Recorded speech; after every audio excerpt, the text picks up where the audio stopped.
Good morning, millennials. Welcome back to the Morning Toast. Happy Tuesday.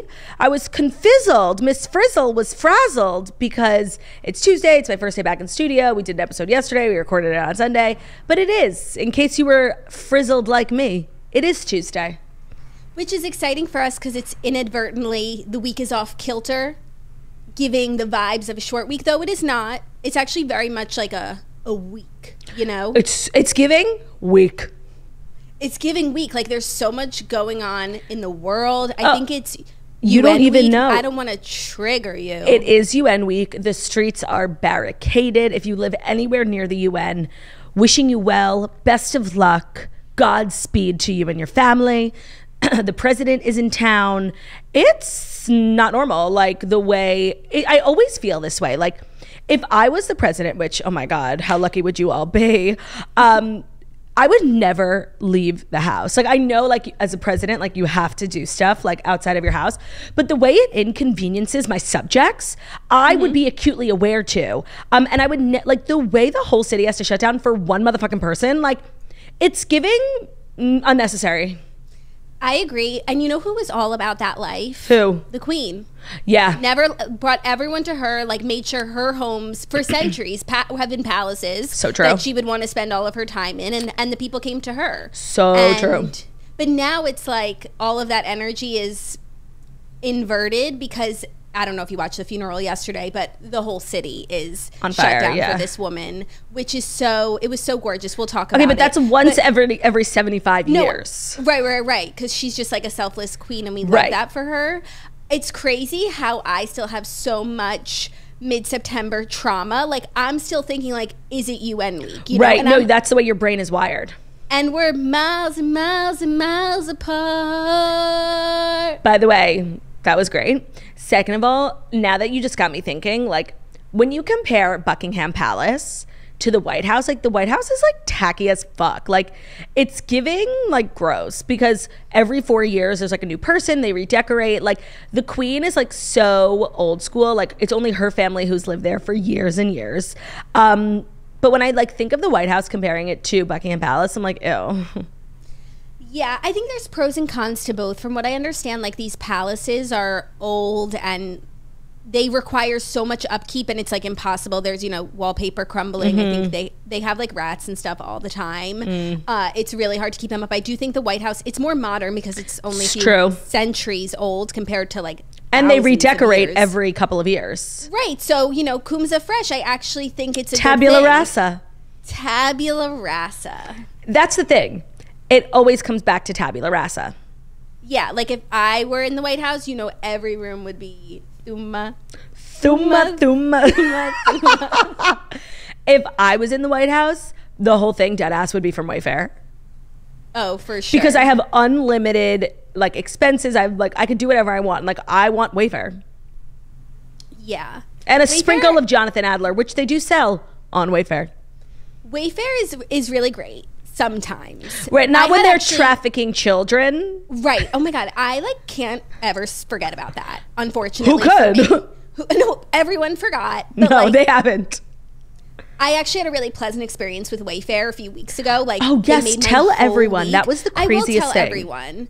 So I ordered some outdoor furniture from Wayfair because furniture is just so expensive, and so I was like, I'm gonna try Wayfair. I got one set of things that was, like, pretty meh, and, like, what you expect from Wayfair. Like, definitely should have checked the weight limit. But then I ordered something else, and something got delivered, and it wasn't what I ordered. I ordered a couch, and instead I got 2 big chairs, but they were, like, the same brand, the same coloring. They clearly just, like, picked the wrong item from the shelf. But they were nice looking, and they matched what I was waiting to get. So I called Wayfair. I told them they sent the wrong thing. They made me send pictures, blah, blah, blah. And at the end, they were like, and you can just keep that or donate it, whatever you see fit. It's not worth the cost to us to, like, bring it back to the warehouse. Right. And it matches the thing that I'm having coming. I have this gorgeous outdoor set. No, I've sat in it. It's literally stunning. It's so premium. I only had to pay for half of it. And they were so kind, and they were like, the customer experience was so pleasant. They were so pleasant on the phone. I was also pleasant too. So I think, like, you get out what you put in. So Josh and Ben. I was like, I couldn't be bothered because I was like, this is your guys' problem. Yeah. Like, you'll come pick it up. I'm not dealing with it. Josh and Ben. I'm not gonna stress out about it. On Good Guys, they were talking about this, like customer service, behavior. And it was such a funny conversation because Josh was telling me, like the audience, what he does. And it's exactly what I do. And he's 100% right that you will get so far with just this one tactic. I've been doing it for years. Let's cosplay, okay? So you're going to be Susan from Delta or whatever, okay? Oh, but I'm Delta? Okay, whatever. Like, you're Susan from Amazon. Well, it just depends on like what the place is. Because when you're on the phone with an airline, it's impossible to be nice because you've just had the worst days of your life. I've used this tactic exclusively with Delta because that's really the customer service that I call the most. Okay, I'll be Susan from Delta. Okay. Ring, ring. Hello, Susan from Delta. Who am I speaking with? Hi, this is Claudia. Susan, how are you? Thank you so much for picking up. Me? Nobody ever asked about Susan. Right. How's so Susan? You repeat back the name and you ask how the person is. There is so much and Josh was disarming. Yes, Josh was saying that he does that. And I'm like, oh my God, I do that too. Like saying someone's name, especially someone who works in customer service and who's used to being railroaded, just like that tiny bit of like personal touch, I think goes such a long way. And I have pretty good customer service experience with a lot of companies because I'm always, don't get me wrong, I've had those moments when I'm like, hi, yeah, I'm here. My thing is not here. Like I've had those moments. But always try and say the person's name and just ask them how they are at the beginning. It goes such a long way. Okay, thank you for that tip of the day. You catch more flies with honey than you do with vinegar. Yeah. I heard it from Claudia Oshry. And there's just something really personal about saying someone's name, especially when you're in a job where I feel like most of the people you interact with couldn't give less of a shit what your name is. Yeah. So what you're saying is call me by your name. Call me when you want, call me when you need, call me out by your name, call me by your name. Fun fact about me, never seen that movie. Oh, me neither. Add it to the list of like big movies that everyone loves. I don't think that counts. That movie has so much adoration from like a niche audience. I don't think it's like a mega. I've never seen it either, and people like don't care. They don't come for you. No, and I feel like I know a lot of people actually who haven't seen that movie. Oh, look at you. Well, maybe for me, it's just because Rebecca and Dana, like, it's their favorite movie. They saw it together. They both had read the book. It's like their thing. Oh, it's a book? Maybe it's just like, it was a book first. Oh. And maybe it's like me feeling left out. Maybe this is like some sort of internal, like this is like therapy. Maybe. No, a movie I've never seen like in full is Wedding Crashers. And like, that's a big deal. That is a big deal because it's amazing. No, I know. And like, it's always on cable. So like, I'll watch it. I always find myself watching it when I'm getting ready for a show. Cause like I'm in a hotel that just has cable and it's like movies we love on E. It's always on. So I'm like watching I'll watch an hour and I'll see 25 minutes of the movie because of the commercials. You should sit down with it. Honestly, it's really that good. No, I know. But like, I've made it this far and now it's just an interesting fact about me, you know? Oh, she's so interesting. An interesting fact about a movie that I ruined for myself because I didn't sit down with it and I just turned it on is Gone Girl. I never read the book. I turned the movie on in the middle. Remind me what movie this is. Ben Affleck, Rosamund Pike, crazy fucking bitch. I get that movie confused with Girl on a Train. Yeah, that makes sense. But I think I've seen Gone Girl. You have. She goes missing. Like, she goes missing, and for the first half, it's like, is spoiler she alive? alert! Is she dead? If you've never seen it, just she goes missing. First half, is she alive? Is she dead? Like, did Ben Affleck do it? It turns out she orchestrated the whole thing, right, to make her husband look guilty. But I turned it on in the middle, so I never had the question of. I always knew she was alive. Yeah, you know. I mean, that's so kind of a crazy thing to do, to like turn on a movie you've never seen and watch it from the middle. I had no idea, so I played myself on that. Congratulations! I didn't get to experience it. Congratulations, you played yourself. You played yourself. Yeah. So it's Tuesday. Normally we wouldn't do our House of the Dragon recap, but we were delayed because I was traveling this weekend. I watched it on the plane last night. When I tell you, I actually rewound and watched the wedding scene again because I was like quaking. Were you? Spoiler alert, when Damon like put his hand around her neck, I swear to God, I paused.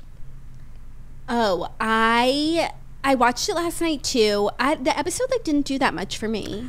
Okay, we'll talk about it in the official TV recap. In fact, I even watched the explainer at the end just to like make sure I saw what everyone else saw. interesting. Well, but I have questions for you because I downloaded it offline on HBO Max, on the HBO Max app on my computer, which is riddled with issues. Like, can somebody get with the program? And I guess the director's explanation doesn't make it in that version, because I was ready. Okay. I was like, great, I have 6-hour flight. Let me watch this 20 minutes where the director explains, because I was a little confused about what happened at the end of the episode. And it wasn't even there. Soon I'll be listening to the podcast. By the way, I'm down. Yeah. They should, only if they have Matt Smith on. He should host it. And like, only if they join TNN. 100%. Not to make everything about us. But somehow it always finds its way back. Right. And to make it about me, I just wanted to say I got home late last night, 7-hour delay. Oh my God, like kill me. From the PNW, Pacific Northwest. And I have to say, Seattle is literally stunning. Like, the weather is, I mean, I'm sure like during the winter it sucks, but like while it's still 85 degrees here, they're like falling into fall over there. And it's a city by the water. And it was so crisp. Like, really the most stunning weather. I was obsessed. Like, there was a small chill in the air, but it was still summer, you know? That's so nice. It was really nice. And the toast is like so like popular in Seattle. It's like so random to me. And like whenever we're like going through demographics for tour or anything, I'm always like, oh yeah, Seattle. Like, we're weirdly like big there. I feel that, because I feel like if you like Seattle weather, yeah, you like our personality. It's the chilly girls. There's something very correlative between like people and weather, and we are cold weather people. It's totally correlative. You know, 100%. like, are we big in Arizona? I wouldn't be surprised if we're not. We actually are. I love that for us. Well, because they like to party. That's the thing. We're just like big everywhere because this is the #1 show on the planet, and we're big girls, so that kind of makes sense, you know? I wonder what state we're the least popular in. You would know. Yeah, well, think of ticket sales. Well, no, it's states I've never been to. Right. Like, I really want to do a show in Iowa. Like, it's my dream. I would make you come, and we would literally farm shop. Farm shop. But I think it's too small of an audience to even go, you know? You'll never know if you don't try, Claude. And maybe that's how you become big in Iowa. Like, they see you on the marquee. They're like, okay, it's Saturday night. Who's playing the theater? Oh my God, I sneezed on it. It's true.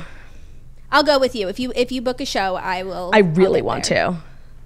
Okay, goals. You have to always have goals. It was such a great weekend, though. You know, I've been like, every time I take like not even a quick, like I haven't been on stage since Red Bank, which was end of August. So like about a month. I always am like, I'm a fraud. No one's coming. I'm not funny. Like, I have a total reset. It's like the first time I'm ever doing stand-up, and I have terrible anxiety and I can't sleep. So just to like be reaffirmed that like I'm still great. This is literally what I was born to do. It was so fun, and it was kind of crazy. Like, I know it's still America, but there's something about the Pacific Northwest from New York that feels so far. It feels like a different country. I mean, it's a 6-hour flight, which is just insane. I just feel like it really shouldn't have to take that long. And it's a totally different culture. And I actually felt like I was playing a show in another country, and it was like, wow, I'm so big in this country.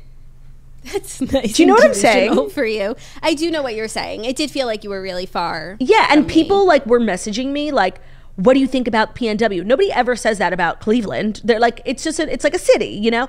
But they were like, I'm so curious to hear your thoughts on the PNW, because it is like this totally weird, different, not in a bad way. Like, it's just this kind of remote part of the country that I feel like exists within itself.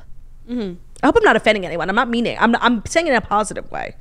No, yeah, and you said that you love Seattle. I loved Seattle. Portland was cute too, but I didn't spend as much time in Portland. I was there literally for 3 hours, and I was on Robitussin, so I was asleep the whole time. Yeah. Oh yeah, speaking of the sick girls, we're feeling better. Yeah. I sounded so sick on yesterday's episode. You did. I like finished my illness, and then I also caught a cold. So it was like a twofer. And then since Saturday night, I like tweaked my neck. Oh my God. I was not okay. I don't know if it's healed yet. It's been like slowly creeping up throughout the day, and by the end of the day, like, I actually can't move. Right now I'm okay, but that was undeserved. Like, that was not fair. I'm super happy you're okay, but more importantly, how's Roldini's neck? His neck is good. It's good? His neck is getting stronger than ever. You're taking care of the neck? Yeah, his neck, it's come really a long way in the last few months, because, you know, babies are born without necks. Babies don't have necks, yeah. He went from being no neck to man with a neck. Big, strong neck. big strong neck. So his neck is doing well, and that's actually more important. I would take several bullets for that neck. It's so warm and soft, and I swear to God, like I could sleep there.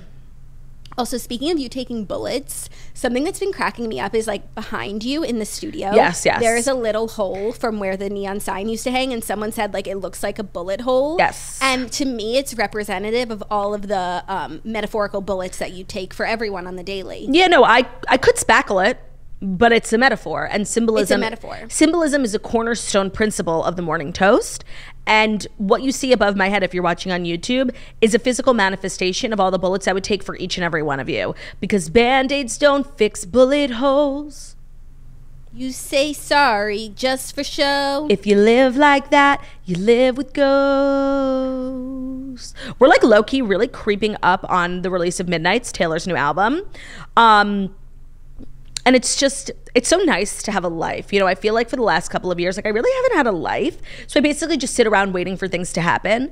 But I'm so booked and busy that like things are just happening. Yeah. In the words of Sheena Marie Shea, it's all happening. Speaking of Taylor, I watched The Summer I Turned Pretty. Oh, yeah. Your commentary was cracking me up. Honestly, I forget. Who was I on the phone with? I think I was on FaceTime with my friend Abe. When you had texted me about The Summer I Turned Pretty, and I was literally cackling. I was like, Jackie is so fucking funny. Like, and I feel this way. Like, I obviously suck the air out of every room. Like, I suck the air out of the podcast. Like, if I wasn't around, everyone would be like, oh my God, Jackie is funnier than Claudia. Like, you are so fucking funny.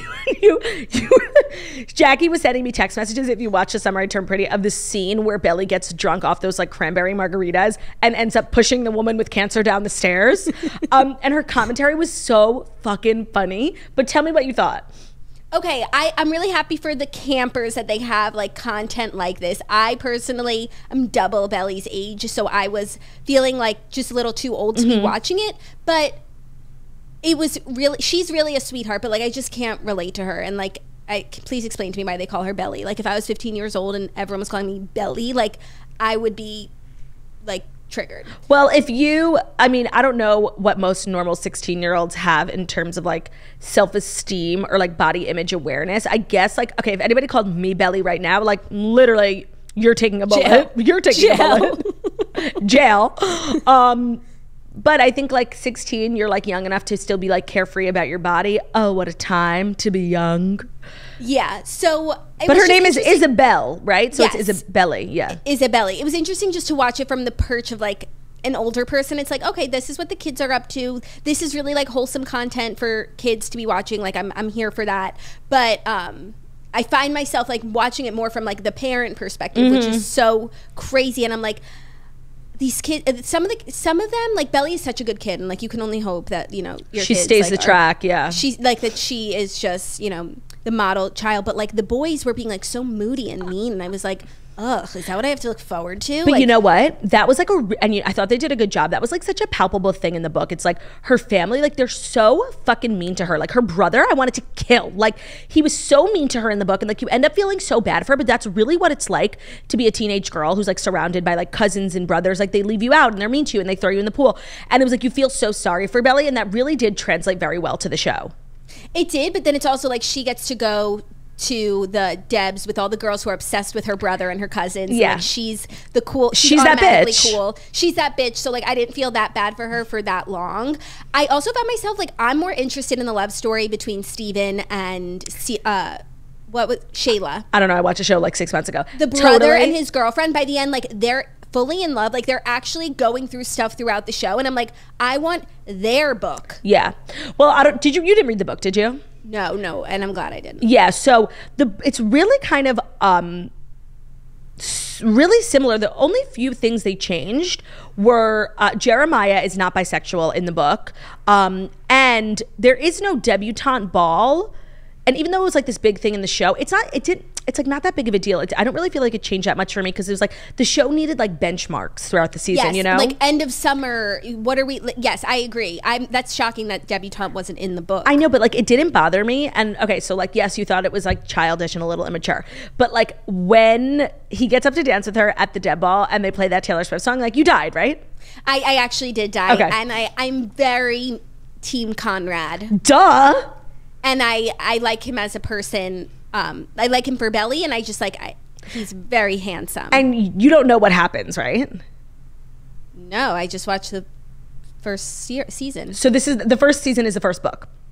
Okay, and they end on the beach, and spoiler alert, Conrad and Belly kiss. Yeah. Like the way it's not like a traditional like happily ever after. Like what happens is fucking crazy.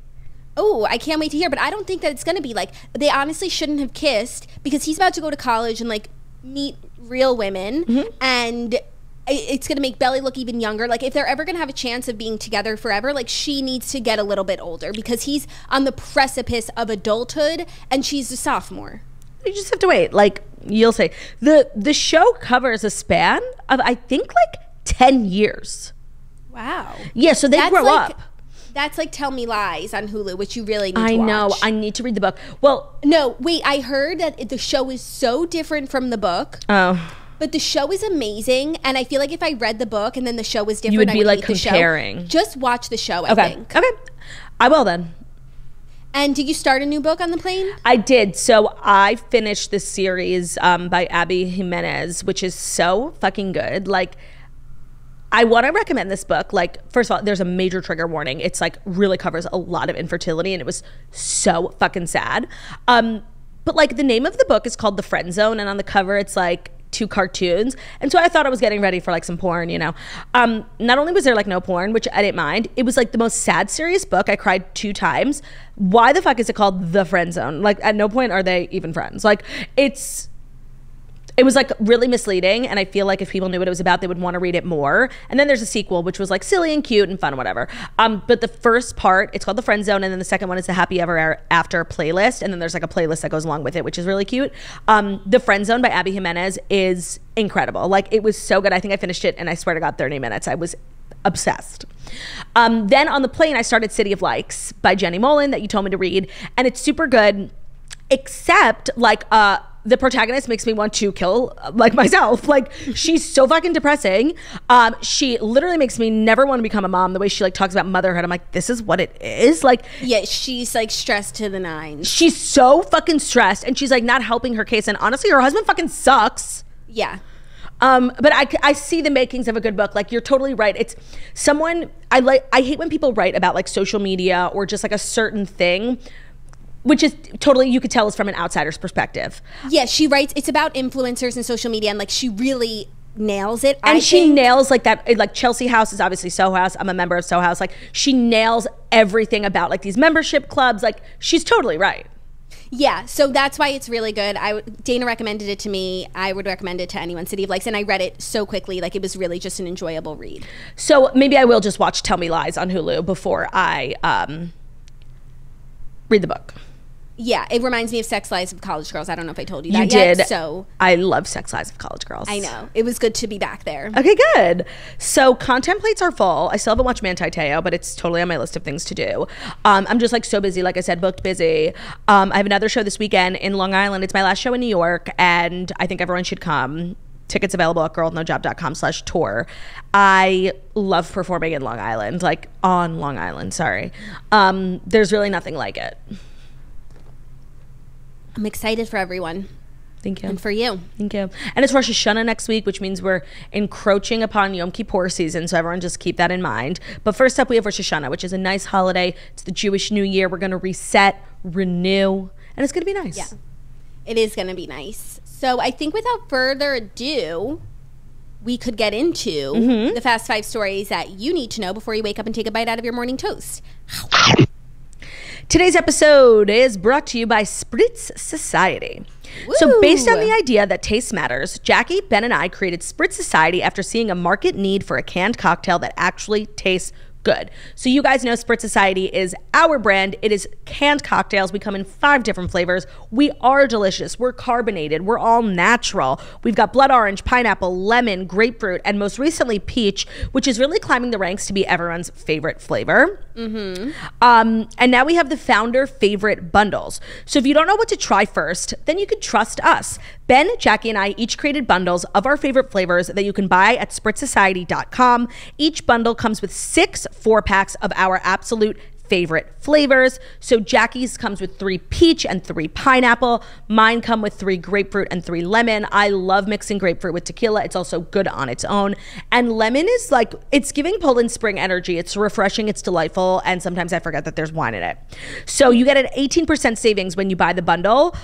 It's too good of a deal to pass up since you're ordering so many packs. We're getting you 18% off. And the founder favorite bundles are now available on spritzsociety.com, and you can shop today.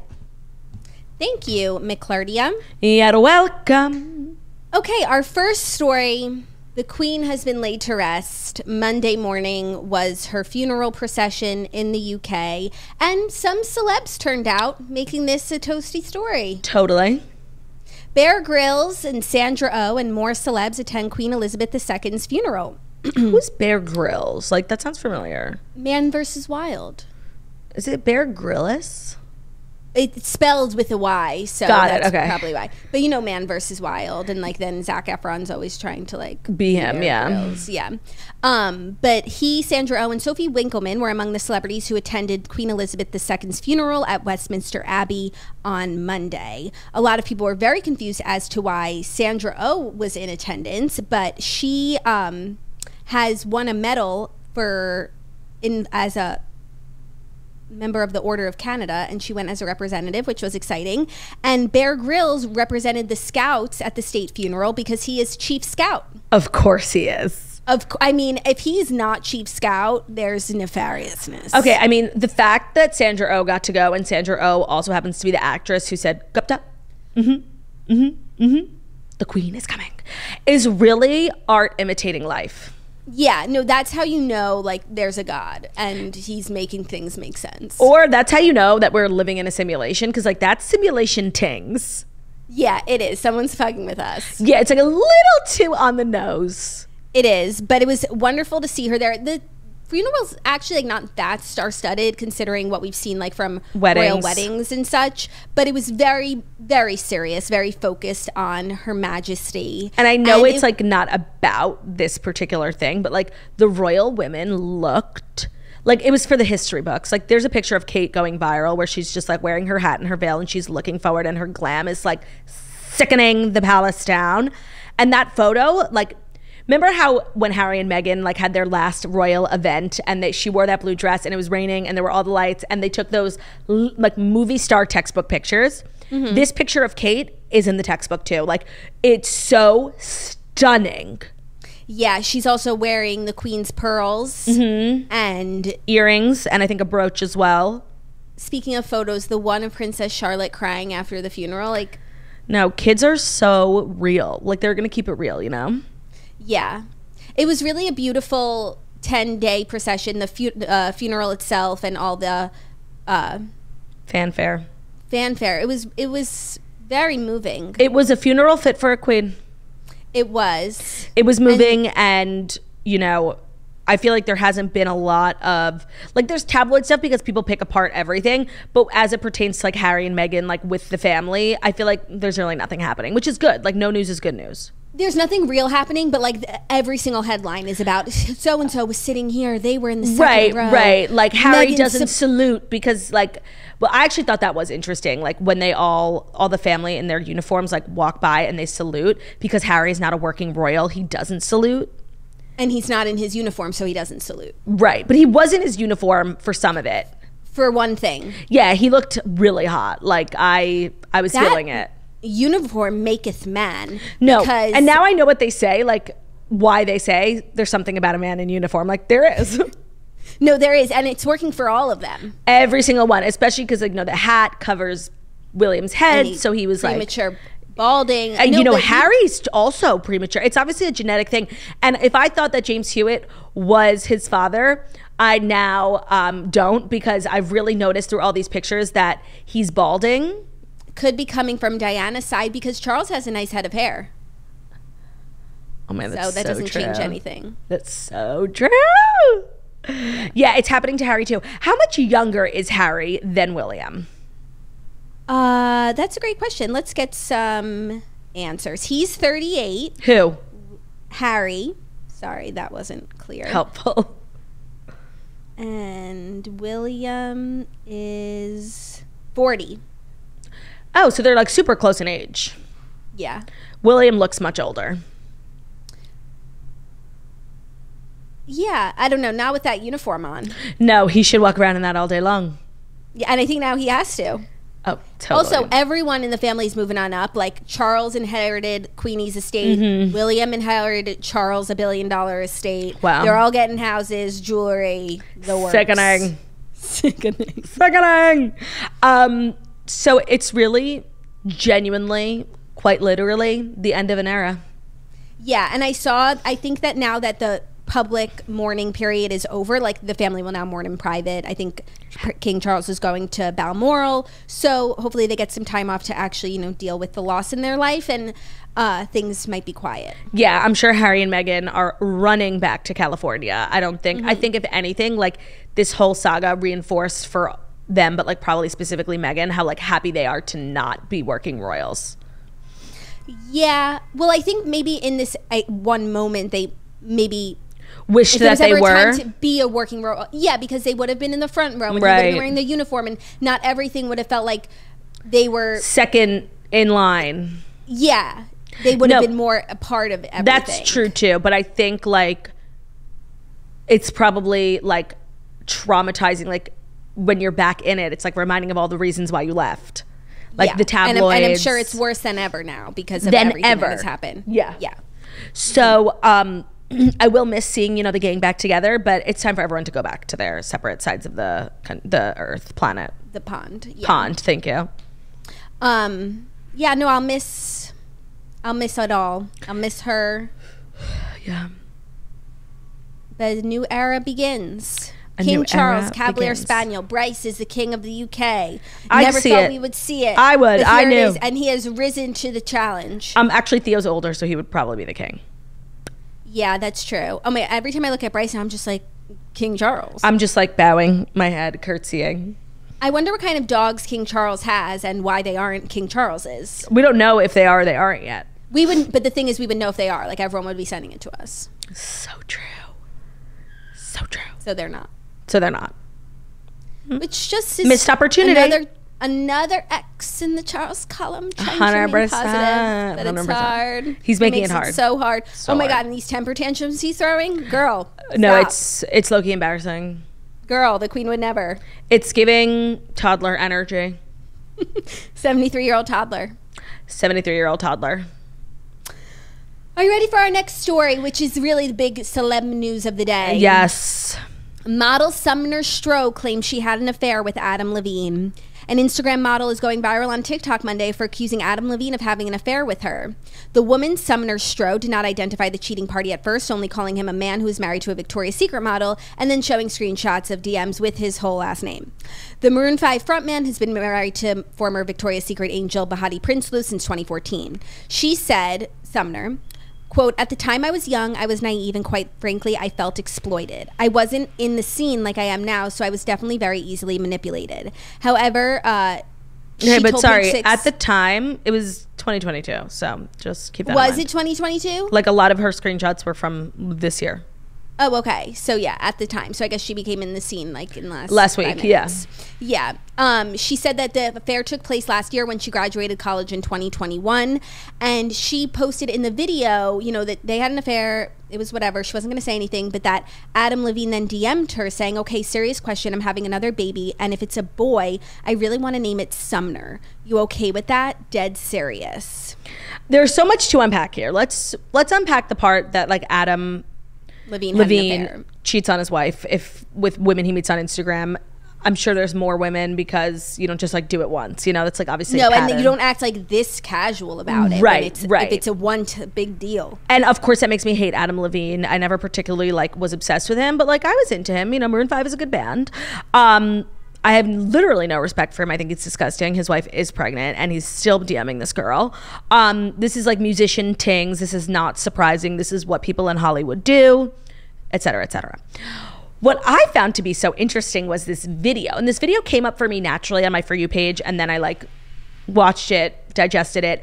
And then my For You page became inundated with commentary on this situation because the girl's energy in the video is so bizarre and cavalier for someone who's admitting to having an affair with a married man who has a baby on the way, you know? And a third baby. A third. I hate to be like this girl. And it goes without saying, like, Adam Levine is literally deplorable. Like, this is disgusting, unethical behavior. I literally have no respect. I have just as much respect for this person as I have for the shit on my shoe. Okay? Yeah, yeah.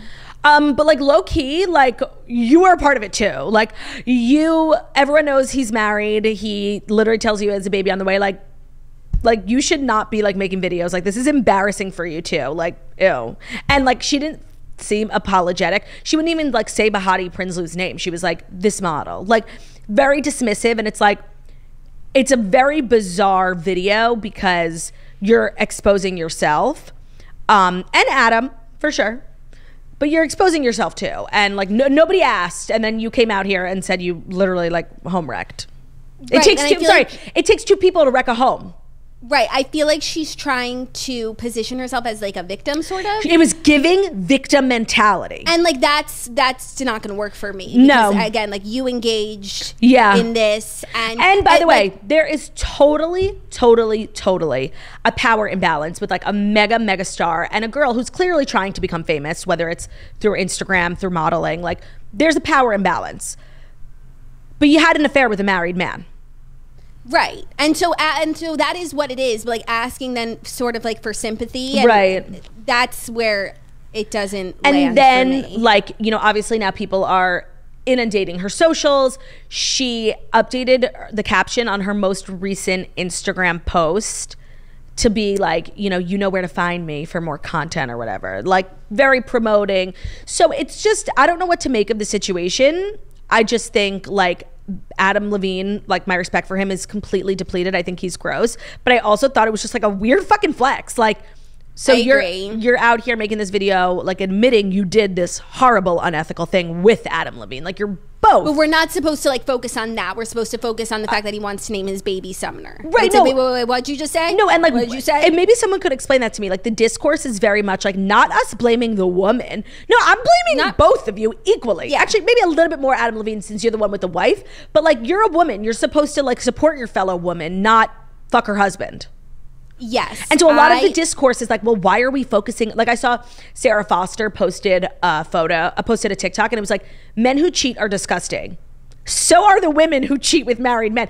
And the comments are like blowing her up. I guess you're like not a woman who supports other women if you don't at least acknowledge the fact, like if you acknowledge the fact that like it takes two people, a man and a woman to break up a marriage, like if you even say that, like you're not a woman who supports other women. And this is why I don't support the whole like journey of women supporting other women. Like I think a good way to support women is holding them accountable for their mistakes. No, and to like not sleep with their husbands. Right, and not just like blindly like, oh, well, she's a woman, so she's like, I actually think that mentality like makes women weaker. Like, well, she's a woman who got caught up. What, women aren't capable of making their own decisions? Right.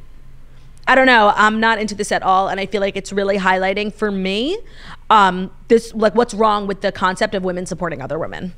I also think like this sort of harks back to like this attempt to like go viral. Yes. And it's like you don't even realize you're exposing yourself and how terrible you look. At what because, cost? Right. So I just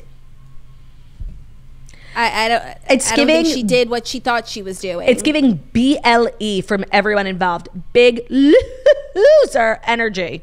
But he is like majorly exposed, and I do think that for a lot of people, Adam Levine and Bahati Prinsloo were like couple goals in a real way. Yeah. Everything that I've seen of their relationship so far is like so sweet, and they're three kids, they're in Hollywood, they're both huge stars, and like they seem truly in love. And like, okay, so that's not what it seems. I think a lot of people's bubbles has been burst, and a lot of people like love Adam Levine. I'm gonna have to talk to Dana about this because she loves Maroon 5, and I need to know, like, obviously this is gonna change how she looks at him. Yeah, no, for sure. That's a really good point. I think if you're someone who like consumes a lot of celebrity media, it's obviously, you know, it's not great news, but it's not surprising. Like he is like a rock star.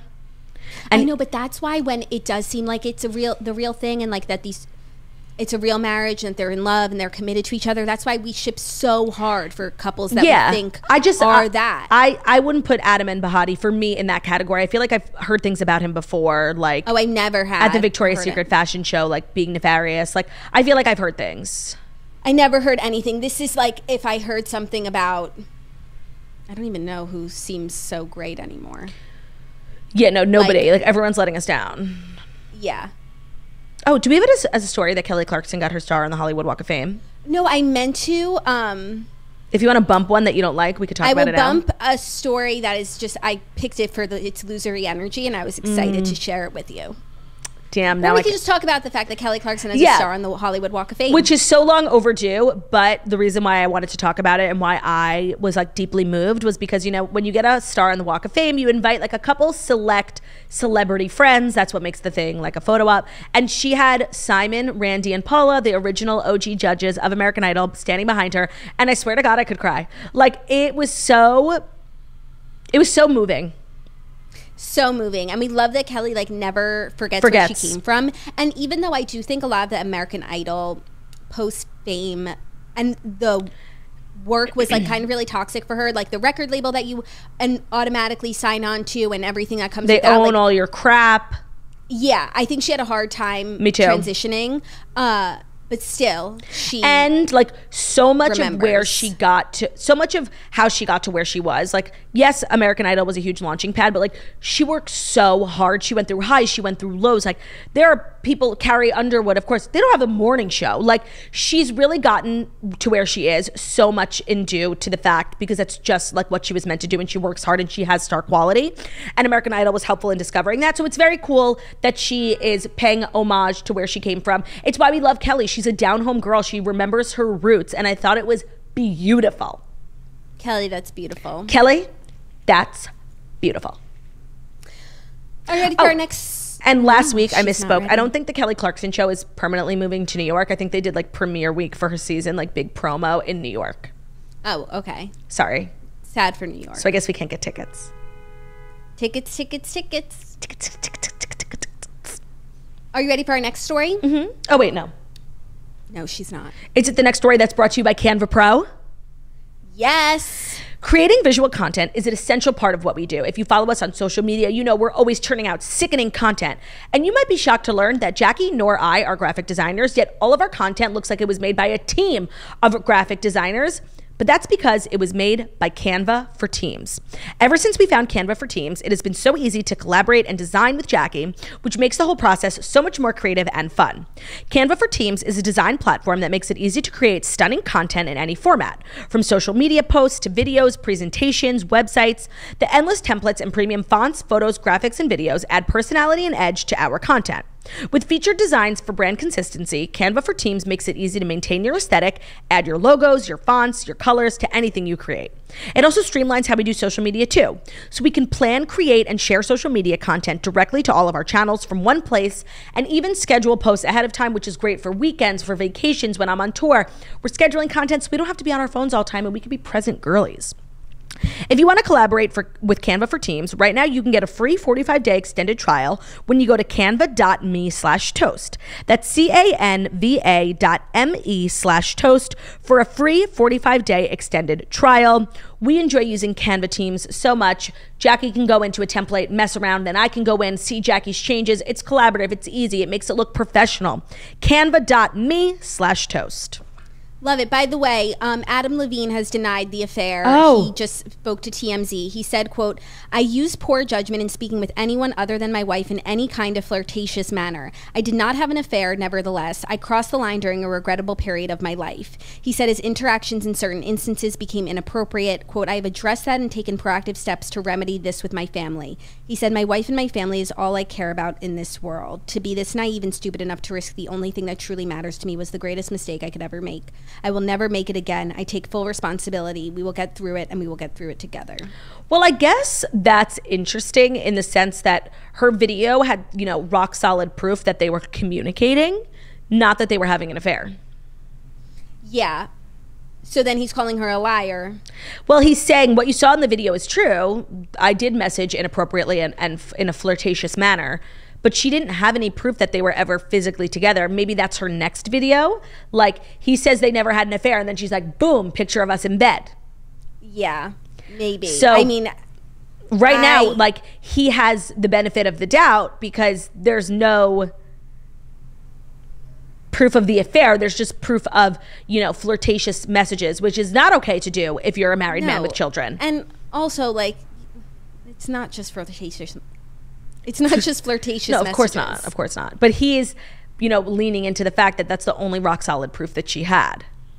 Yeah, perhaps. But so we'll have to see how she responds this next. Doesn't really change anything. I just hope that he changes, you know, but it's up to Vempati and him. I know. And it's like, pregnant women don't need this stress. No. Like, as a husband, you're supposed to be doing everything in your power to make your pregnant wife's life easier, not more difficult and adding stress and making her blood pressure go up, which is not good for the baby. Yeah. Dick. Totally. Dick. Next up, Don't Worry Darling premiered in New York last night. Miss Flo and Chris Pine were not there, but Margot Oshry was there to save the day. So Florence Pugh has skipped out on yet another event promoting Don't Worry Darling, this time in New York City. Her and her co-star Chris Pine pre-taped a message for fans saying they were unable to attend Monday's screening because she is busy filming Dune Part 2 in Europe and he is in production in LA. She said, "We did not want to miss this opportunity to thank you for coming to experience Don't Worry Darling in IMAX." Chris Pine concluded the video by telling audiences they were in for a thrilling ride and that he hoped they enjoyed the movie. So for me, like, the big news of this premiere in New York is not that Flo and Chris Pine aren't there. Like, at this point, I don't expect her to show up anywhere. And like, Chris Pine is a working actor. Sometimes people have to miss things. It's called a schedule. And I do think it looks better for everyone that Chris is also not there. If two people are missing, so it's like everybody's working as opposed to just Miss Flo. For me, the takeaway I had from the photos that came out from this event is like, and Margot like put something in my brain a few weeks ago, and now like it's all I can think about. She's like, you know that scene in Elvis when like he's literally worked so hard he's can't get up and they shoot him with something and make him go on stage? Like, Harry Styles is doing a residency in Madison Square Garden. He goes to Venice Film Festival. He's doing all this promo. There's so much stress. Like, he looked so tired at this event. Like, he looked much thinner. Like, he's just been like running on empty. And now I'm like seeing it through the POV where it's like literally he needs to take a nap. Yeah, I feel that. Everything he does at MSG is just like so physical. I know. He also has another movie coming out. I think it's called The Policeman. The Policeman. So he's been doing press for that. Mm-hmm. I'm worried about him. No wonder he gives us quotes like the movie. Yeah, like a movie. Right, that was a cry for help. It was a cry for help. Nothing left to give. It was a cry for help. Like, seriously, somebody needs to, like, Harry's being overworked. Like, that's really how I feel. Those shows are so much work. It's hours of like singing, dancing, like giving everything that you have, traveling, Venice, press, policemen, premieres, screenings. Like, it's too much.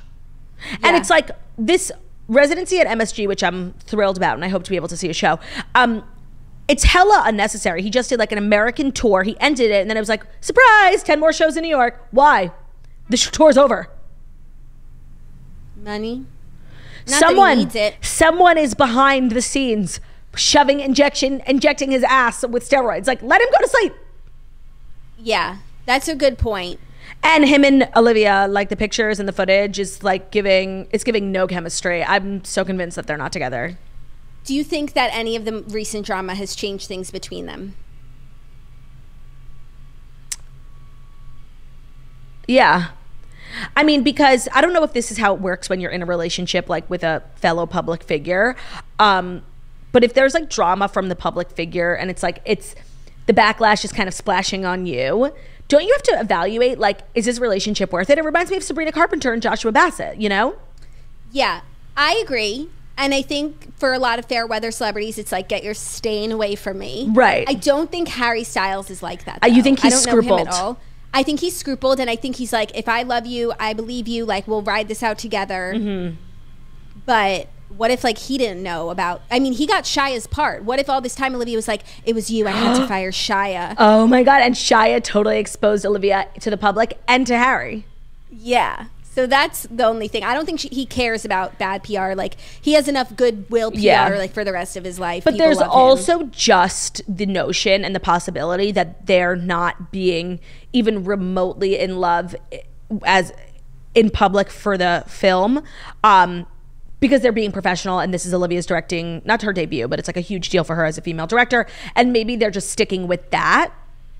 But I don't know, if you were truly in love, even if you were being professional, I would see a twinkle, you know? Yeah, an elbow, a shoulder shove, you know, something. Now we're going to be professional after like Miss Flo had to direct the movie because you guys were nowhere to be found. Also, I didn't realize until I watched the trailer like last week how big of a movie this is. I thought it was going to be like one of those movies of like two people just like fighting in bed for 3 hours, you know? No, and that's why. This is like Stepford Wives meets Mad Max. It's like, it's honestly, it's one of those films that's like a film. Yeah, that's so true. And it's not like an indie. Like, I think the reason why there was so much press around Olivia Wilde being a director is because it had like a big studio behind it. Like, it had a huge budget. So it's like that doesn't happen a lot for female directors. And that's why Variety was sitting down with her. Like, it's a huge thing. It's kind of like Wonder Woman. What's her name? Patty? Yeah. Patty LuPone. What's her last name? I'll look it up. Patty Stanger? What is her name? Oh my God, my typing. Just Wonder Woman. Google Wonder Woman Patty. I was trying. That's what I was trying to do. Patty Jenkins. Jenkins. So that's why it's a big deal. Yeah, it's like a big ass film. And by the way, it looks so good. Like, I definitely will see it. It does look good. It's not what I thought it was going to be at all. No, me neither. I thought it was going to be like a marriage story, the one with ScarJo and Adam Driver, because all the pictures that were coming out were just the two of them in bed looking at each other. So I'm like, do they leave the bedroom? Yeah. No, it's like its whole world. Yeah. It does. It's giving Stepford Wives. Yeah. So we'll have to ask Snitch how it was, and if she picked up on anything at the premiere, we'll have the exclusive for you, or you could check it out on the Snatchler. Yeah, totally. Are you ready for our next story, which is giving such loser energy? I just couldn't. Oh, I'm so ready. I couldn't deny you. Okay. I couldn't do it to you. I would never. Love is Blind stars Deepti Vempati and Kyle Abrams are no longer dating, just days after they confirmed their relationship. The hate I have in my heart for everyone from the second season of Love is Blind, like, it knows no bounds. It is a deep, deep hatred. Yeah. It is loathsome. And Kyle are going their separate ways. He announced on Instagram Monday that he and his co-star are no longer dating. He said, I understand many of you are curious as to where Deepti and I stand today. Since after The Altar was filmed, we had decided to go our separate ways in early summer. I have since embarked on a new relationship, which I intend to keep private for a bit. So they were like kind of teasing everyone about like, aren't they together? They were being fucking annoying. Yeah, during the reunion, there was like some spark happening, but they wouldn't really speak on it. So I guess then they did start dating, and now they're not dating.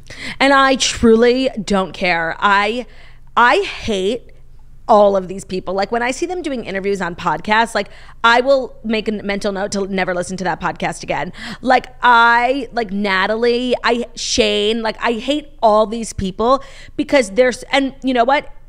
What was so beautiful about season 1 of Love is Blind is the people who participated really did not know it was going to be Netflix. They didn't know it was going to be this big old thing. And then when it became literally bigger than The Bachelor, the biggest show of the year, you attract the wrong type of people. And that's exactly what we got. Like, Deepti and Kyle, like, after the season, like, being so fucking annoying on social media. It's one thing to keep your relationship private. It's another thing to use it as clickbait and drag it out and like giving thirsty energy. And that's what they were doing. And I just started to hate, and you know who I started to like? The villains. Shayna, okay? Because she wasn't being annoying and thirsty. Justice for Shayna.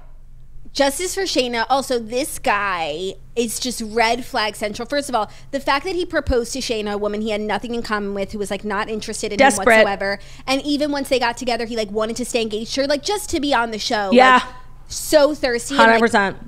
I'm so glad we're having this conversation. And I feel like Deepti really came out like the hero of the season. And so how does she not see that in him being like, you really tried to stay engaged to a girl who like you have nothing in common with just to stay on a TV mean show? To you? Like, sad. And two, the other thing about Deepti was like the whole season, you really thought I forget the name of her, Shake. You really thought she was trying to make it work with Shake, and like obviously Shake was extremely problematic, even more so towards the end. But like Deepti felt it looked like she was really trying to make it work, and that she really liked him, and at some points that they were like getting along and simpatico, and like, are they or aren't they gonna get married? And at the end, like, she denies him and chooses herself. So it's like, so were you acting the whole time? Like, she acted like this was a big surprise for us, which it was, but it's like, we're not supposed to be surprised. We watched your love story. Right, he was an ass.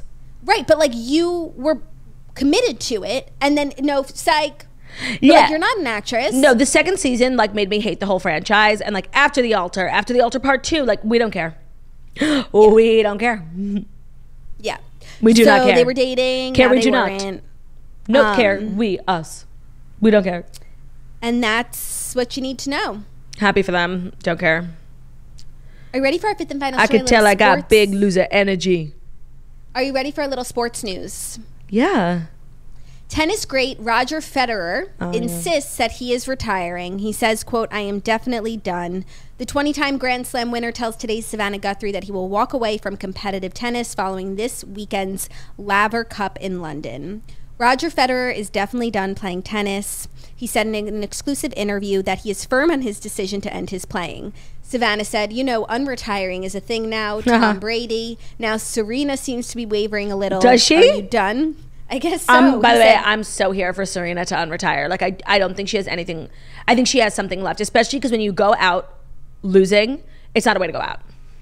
Yeah, so this actually I'm very interested in because I'm reading Carrie Soto is Back, the new Taylor Jenkins Reid book, which is about a tennis player at the top of her game. She eventually retires and comes out of retirement, and that's what the book is. And now I have like I actually have like thoughts on this as opposed to being like, why do people retire? Why do they unretire? Right. I don't know why he retired. Hopefully it takes a big person to come out of retirement. No, like, it kind of takes like a loser. Like, honestly, like for Tom Brady, like, I just hate people who are wishy-washy. Like, retire or don't. Like, stop playing with us. I know, but it's like when your whole life has been committed to one thing, like, it's how do you... No, that's fair. That's fair. And especially when you feel like you have more to give. Like, so say Carrie Soto retired because she got injured, but then she got her ACL repaired, and a few years later, like, why not play again? See, the thing with tennis is, like, obviously all sports are physical, but like tennis is so physical. You're not on a team. It's just you. You got to run, you got to jump, you got to serve, you got to swing. Like, it's really so labor intensive. There's no hiding like an injury. No. And so and you can't rely, I mean, unless you play doubles, but like you can't rely on a teammate. So I feel like, especially with the men's, I feel like all of the greats are like getting up there in age, like Rafael Nadal, Roger Federer, those are the only ones I know. Djokovic, Novak. like he's old too. Like, I feel like we're ushering in like a new wave of like big tennis players. Like, I didn't watch US Open, but everyone was obsessed with this guy, and I'm so sorry because I do not know his name, but like I know his story. Let me just find it because like honestly I'm not going to disrespect his story by like not knowing his name. He's from Maryland. Tennis player, US Open, Maryland. Francis Tiafoe. His story is incredible. So him and his family, where did they immigrate from? His parents were from, okay, whatever. I'm butchering this whole story. Whatever. His dad was a custodian in a tennis facility. They lived at the facility. In exchange, his son got to like play and train for free. Became one of the best tennis players in the world. He made it so far in the US Open. I don't think he won this year, but like he's the next wave. Yeah, yeah. So I feel like all these guys, like they're getting old. Yeah, how old was that guy? Francis Tiafoe is 24. Like, it's his time. It's coming. It's his time. That's exciting. Anyways, but I wanted to talk about this new Taylor Jenkins Reid book, Carrie Soto, because we love Taylor Jenkins Reid. She's like probably one of the premier authors of our generation. Yeah. I know Claudia's like meh because she loved Evelyn Hugo, but Claudia didn't like Daisy Jones and the Six, and that's all you've read. Right? And I started Malibu Rising. I'm like, oh, this stinks. I read Malibu Rising. I actually just think the books of hers that get popular aren't the best ones. Like One True Loves was so good, and it's like no one ever even heard of it. I actually read a different book by her. It was a DNR for me. It was like After I Do or something like that. It was one of her like romantic books. Now she writes really historical fiction about like interesting historical figures. And when I first started Carrie Soto, I was like regretting it because I was like, I don't want to read a whole book about tennis and like watch the whole match over like in the pages. But It's so good. Oh. And her writing is just so easy to read. And I'm already like 55%. And I was reminded why she is that author. Like, right. I am caring about tennis, and she's not making it like painful. Like, love. Okay, I hit it. Then he hit it. Right, then right. I get it out. But did it go out? So I would recommend it so far. And it's making me like care about what's going on in the tennis world. Well, you just missed the U.S. Open. Your timing couldn't be worse. That's true. But I do have my Morning Toast tennis country club outfit. merch that makes me look like the part. So true. Also, now that you live in Florida, like, go play tennis. I know. My neck is wow. Oh, right. We still have the Game of Thrones recap, which I just like need to talk to you about. So was that the 5th story? That was the 5th story. Do you mind if we dive in? Please. The House of the Dragon recap is brought to you by Away. Away makes suitcases, bags, and other travel accessories designed to make moving through the world a lot more seamless, which is a good thing because travel makes us better people. It gives us different perspectives. So no matter where you're going, you can rely on Away's range of travel products to solve real travel problems and get you out there. I travel all the time. I just got home last night with my black Away carry-on. It is my favorite suitcase. I have the big one for checked bags. I have the medium size. I have the small ones for carry-ons. So Away offers a range of suitcases, bags, other travel essentials that are made of different materials that come in a variety of colors and sizes. So whatever you're packing, wherever you're going, Away has a luggage that will help you make your trip more seamless. All of their suitcases are built to last. They have durable, lightweight exteriors that can withstand the roughest of baggage handlers. And every suitcase comes with an interior organization system. It includes a built-in compression pad to help you pack more and a hidden and removable laundry bag that separates your dirty clothes. They have 4 360-degree spinner wheels that are guaranteed for the smoothest roll and a TSA-approved combination lock that keeps all your belongings safe. With a sleeve that slides over your suitcase, Away suitcases bags are working seamlessly together to move as one, and they offer free shipping and returns for any non-personalized item within the contiguous US, Canada, and the UK. They also have an 100-day free trial on everything that they make. So take the product out, live with it, travel with it, get lost with it for 100 days, and if you decide it's not for you, you can return any non-personalized item for a full refund. Start your 100-day trial and shop the entire Away lineup of travel essentials, including their best-selling suitcases and bags, at awaytravel.com/toast. That's awaytravel.com/toast. All right, House of the Dragon, we had a wedding. Rhaenyra is marrying her cousin, whose name I could not remember for the life of me. Laenor, who is Sir Loric's son. What's the dad's name? Corlys. Valerian. And it's a pretty good match because like they seem to have a nice arrangement. Like they meet and she's like, listen, I got a man, you got a man. Let's just like do what we have to do, be friends. I actually think of all the ways you could be like set up, it's not a terrible way. Like, of course, everyone wants a great love, but back then you had to be able to just stand the person you were married to. And it seemed like they had a nice respect for one another. Mm-hmm. But then her future husband's boyfriend had to fuck around and he found out. Like, I don't know why he was going around threatening Sir Kristen, but that's what happened, right? Like, I couldn't really figure out what, because first we're focusing on this gorgeous moment between Rhaenyra and her mans. I love that her and Daemon only speak in Valyrian. And she's basically just like, you have a problem with the wedding? Great. Whisk me away to Dragonstone and let's fuck. Like, let's just do it already, uncle. And I think she's like making some headway with him, but then chaos erupts and I don't even know what happens. Yeah, so I think it's just that. I think that Laenor's lover provoked Sir Kristen. He like lost his mind. He's also just like kind of in love with Rhaenyra, like wants to give it all up for her. So he's not in a good headspace. No, he's not in a good headspace. His mental health is suffering. Right. And he was about to kill himself. Right. So I think he burst and he attacked that man. Yeah, he attacked that man. It was so sad that like, what is the Laenor. That Laenor's like one true love is gone. Like that was so sad. And then he had to like get married to Rhaenyra in the pool of his boyfriend's blood. Like it was fucking terrible. I'm shocked that they actually got married. Well, I thought the wedding would be stopped. I think, you know, the king dropping dead in the middle of your wedding does... Not dead. He's not dead. You don't think so? He's not dead. He's in the previews for next week. Next week jumps a few years. The king is looking fucking rough. Oh, he's still alive. Okay. But he's still alive. So are they married? That's when we get new actress. Yeah, they're married. Oh, so this was officially the last episode with the Queen Rhaenyra. And I know it just like feels that way because like I'm averse to change, but like she's my only Rhaenyra. And I don't know if I'm going to be as like obsessed with her fucking her uncle when it's some other bitch. Like I'm obsessed as it is now. But like how, there's no point in them fucking if they are not going to be married. No, So, totally. When I say fuck, I mean like get together for life. Laner have to die? Oh yeah, by the way, like if they're gonna end up, and I do believe that they're OTP, Damon and Rhaenyra, like Laenor is gonna be killed in one way or another. Speaking of dead spouses, the way I was not expecting Damon's wife to be so cute, like the way he talked about her like big bronze bitch, I'm like, oh, she's like this wench who's stuck in the veil. But she was cute. She was athletic. She loved to hunt. She definitely had like a thing with her cousin. I was shocked. She deserved better. And that, what a way to die. Oh, terrible. And you still love Damon. Obsessed. Like, if only like someone would do that for me, you know?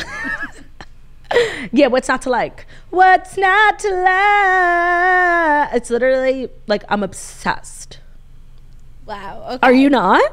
No, I am, but like she didn't have to go like that. No, it was bad, but you know what? Like that's what they did back then. Like I can't hold Damon to a higher standard. Like terrible things happened all the time back then. And it was just like the way of life. Yeah. And the Queenie's coming out. She's really pissing me off. She's entering her villain era. I'm glad she found Sir Kristen because I didn't want him to go. And he needed someone. And I actually feel like they should get together because, like, why not? He already broke his chastity. And she's so fucking miserable. She needs a good dick. She needs a good dicking down. And Sir Kristen could get that, but he's so in love with Rhaenyra. I don't know if he could. Can you blame him? No, I literally cannot. So next week, it's a few years in the future, maybe like 10 even, and there's a lot of kids. I don't know whose kids they are. Shit. But there's a lot of them. I do like that they move really fast. I do like that. But it makes it difficult to get comfortable in a certain space, you know? I think after this jump, they're done moving. Oh. Because the kids, like Aegon, how old is he? Alicent's kid, he must be 15. So he's like Joffrey age, you know, like could take the throne if the king died, you know. He gives Joffrey energy for sure. Yeah. I know you have a theory, and I want to encourage theories, but like your theories are always right, and like I do like to be surprised. Okay, I'm sharing my theory. Okay, I'm taking my headphones off. Because, like, you're totally right. Like, you're always right. You're so smart. Like, I honestly, I like being dumb. I'm always wrong. I like being dumb in this show because I'm always surprised. I won't share it with the people. Just, I'm going to take my headphones off. There's no point. No. If you don't want to hear, I want you to share. No, it's like not that. It's fine. Okay, she took her headphones off. Next week, there's a ton of kids running around, and a lot of them are black of hair, which means that they're not the kids of Rhaenyra and Laenor Valerian, or else they would have, very light hair. So I think like her affair with Sir Kristen has resulted in babies that are not her husband's, and I don't know what that means for the realm. Okay, girly, I'm done. That's my theory. You ready? Really theory. Yeah. How did you feel? Like you feel like you're right? Yeah, I don't know what it means though. It's just something that I saw from next week. It signals something. Okay. I'm just like so obsessed with this show. I can't, like, I'm so excited. I'm so grateful to be like to have something, that we're all a part of, to live for. Yeah. It's so good. It is good. I didn't love last night's episode though. I'm not going to lie. It didn't do a lot for me. I mean, for me, like a good episode constitutes how much screen time I get with Damon and Rhaenyra and how physical they are with one another. But that like end scene made it worth it. I thought it was a fine episode. It's just painful to watch the king. It's like, bitch, just die already. Like between the nose and the hand and the eyes, like just die. Yeah. And what are you doing, big dope, taking a big trip to visit the Valerians when you're not well? Go to sleep. But he's like so funny. He doesn't even try and conceal it. No, I know. Like I actually do like him. I know, me too. And like every time he coughs, it's like, oh, this is the end. But no, he's still around. Got it. So I guess the fact that he didn't die and he just like fainted makes the scene at the end like kind of hilarious. Yeah. Because it's like, what else could go wrong today? And were they supposed to be getting married like in a private ceremony right after? No, so they rushed it. That's what I saw in the director's thing where they were like, this king, he keeps like having these grand plans for his tourney and his wife dies and for the hunt and he can't kill. And for this wedding, he's like, fuck it, just get married. Yeah. Goodbye. You know what? It's a very Jewish way. It's just very superstitious. Like, don't just go. Just go. Yeah, but now they're married, and I didn't want them to be. I know. And, like, I think that Rhaenyra's husband is, like, probably fucking pissed and bitter about his man being killed at the hands of her man. And I don't think it's going to be this great relationship where they both, you know, balance each other out and respect one another. I think he's going to be really resentful and mean. I think that they thought that they fooled everyone and that they figured out life and they played themselves. Congratulations. You played yourself. Yeah. No, I do like that they skip ahead, because now it's like next week we'll know what happened. The status of their marriage. Yeah, so I do like that, but it's like you're just conditioned to watch TV shows and like find out what happens the next day, you know? Yeah. But I guess we'll be moving into that sort of. I don't even know what the new Rhaenyra looks like. I'm sure she's great, but like I just love this actress like so much. You should watch A Place to Call Home because she's in it. Yeah, I should. That's also a really good way to like. I remember when I was watching Nashville, Mm-hmm. and spoiler alert, major spoiler in case you're watching Nashville, Raina James dies. I knew that. But at the same time, I had been watching Friday Night Lights, and so she was still alive to me. Yeah, I never had like to that. grieve her. I never had to grieve. You're keeping her energy, her spirit with you. Yeah. So TV recap was that. And that's our show, correct? That is our show. Thank you guys so much for listening to the Morning Toast, the Millennial Morning Show, where we deliver the fast 5 stories that you need to know every Monday through Friday on YouTube. So if you're watching this on YouTube, please feel free to subscribe and give this video a thumbs up. We're also available as a podcast anywhere podcasts can be found. So that's Spotify, iTunes, Stitcher, Public Radio, iHeartRadio, CastBox, all the places. So if you listen to podcasts, find us, Morning Toast, leave a 5-star review about how beautiful, stunning, and smart we are. Tickets available to my tour at girlwithnojob.com/tour. Have an amazing Tuesday. We'll see you tomorrow for Hump Day. Bye. Bye.